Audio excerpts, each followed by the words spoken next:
ఒక భూమి అయినా, ఒక సూర్యుడైనా, ఒక చంద్రుడైనా, ఈ ప్రకృతిలో ఏదైనా దేవునికి లోబడిపోయింది. ఈ ప్రకృతి అంతా కూడా ఎప్పుడు కూడా ఆర్డర్ అలా ఇస్తే చాలు, తండ్రి ఇగో నేను చేసేస్తాను ఈ పని, మీరు అలా చెప్పితే చాలు, ఏ పని అంటే ఆ పని చేసేస్తాను నేను.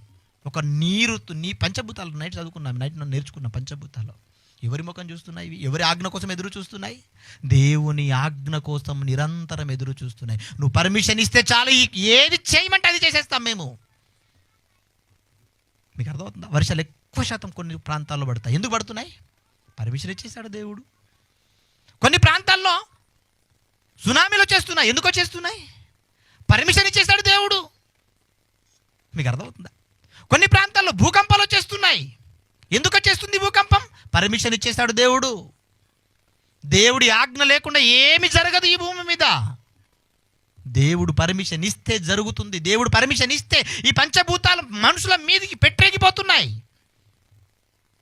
కేవలము దేవుడి అనుమతితో. అంటే ఈ ప్రకృతి అంతా దేవునికి లోబడిపోయిందన్నమాట. లోబడిందా? లోబడిపోయింది.